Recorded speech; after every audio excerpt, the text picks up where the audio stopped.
शिक्षा की प्रकृति। शिक्षा के अर्थ पर विचार करने के उपरांत शिक्षा की प्रति की प्रकृति या स्वरूप क्या है, इस प्रश्न को स्पष्ट करते हैं। जिस प्रकार विद्वानों ने शिक्षा अर्थ को विभिन्न प्रकार से स्पष्ट किया, उसी प्रकार प्रकृति के संबंध में भी इनके मत भिन्न हैं। शिक्षा विज्ञान है, कला और विज्ञान दोनों है। इस पर हमेशा से वाद विवाद चला आ रहा है। कुछ विज्ञान को शिक्षा मानते हैं, कुछ कला को, परंतु समन्वयवादी विचारधारा वाले विज्ञान और कला दोनों मानते हैं। वास्तव में शिक्षा विज्ञान और कला दोनों है ही।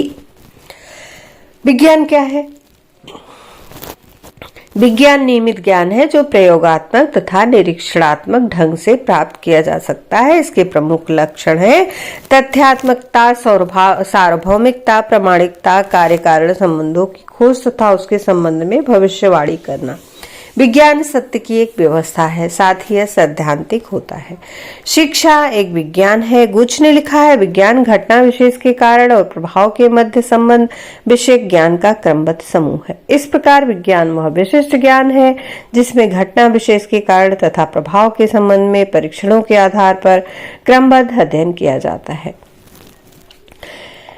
शिक्षा विज्ञान क्यों है?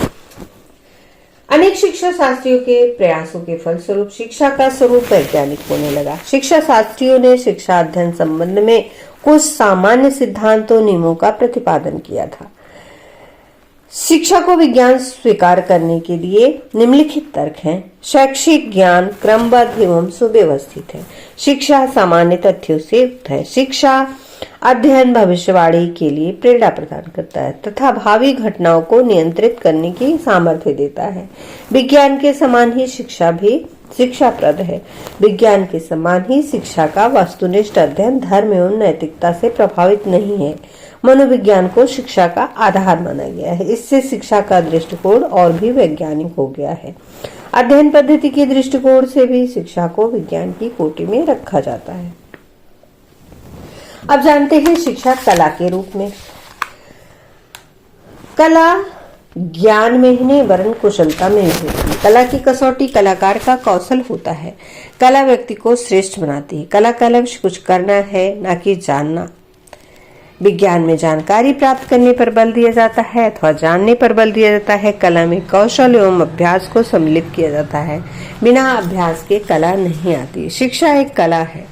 शिक्षा शब्दकोश में लिखा है, कला सौंदर्यानुभूति में सहभागिता अथवा प्रवीणता की ओर लक्षित मानवीय क्रिया है। इस प्रकार कला सामान्य रूप से वह क्रिया है जिसमें किसी लक्ष्य की प्राप्ति के लिए रचनात्मक योग्यता, कौशल और निर्णय सम्मिलित रहते हैं। अब यह सोचनी है कि शिक्षा को कला स्वीकार किया जाए अथवा नहीं।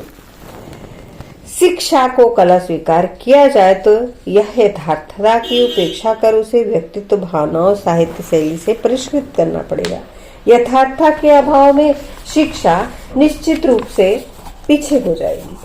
सामाजिक तत्वों पर बल देते हुए डीवी ने लिखा कि बालक को उस समाज में और उस समाज के लिए रहना है जिसका कि वह सदस्य है। शिक्षा कला कैसे है?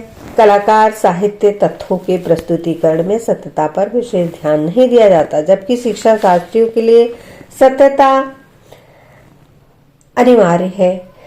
कलाकार साहित्यकार अपने उद्देश्यों की प्राप्ति के साधनों पर विशेष नहीं बल देता, जबकि शिक्षा शास्त्री अपने उद्देश्यों की प्राप्ति के लिए अधिक जागरूक रहते हैं। अपने विशेष अवलोकन द्वारा कलाकार साहित्यकार उसका चित्रण प्रस्तुतिकरण करता है। शिक्षा शास्त्री अपने विभिन्न स्रोतों के आधार पर घटनाओं की अनुभूति तथा अपने मस्तिष्क में करता है। इस दृष्टिकोण से शिक्षा कला है क्योंकि इसमें शिक्षक अपने आदर्शों एवं विचारों के अनुरूप बालक के मस्तिष्क में विभिन्न प्रकार के विचारों को उकेरता है, छापता है, उसके व्यक्तित्व का चहुमुखी विकास करता है। तो हम ये कह सकते हैं कि शिक्षा विज्ञान और कला दोनों है। उपरोक्त दोनों मतों के विवेचन से स्पष्ट है कि शिक्षा न केवल विज्ञान है, न केवल कला है, यह दोनों समान रूप से अध्ययन है। दोनों एक सिक्के के दो पहलू हैं। दोनों एक दूसरे के बिना अधूरे हैं। Hello everyone, I hope you are doing fine. Welcome to my YouTube channel Excellence in Education. If you have not subscribed to my channel, please subscribe. Please like and share my video and provide your valuable feedback in the comment section. Thank you.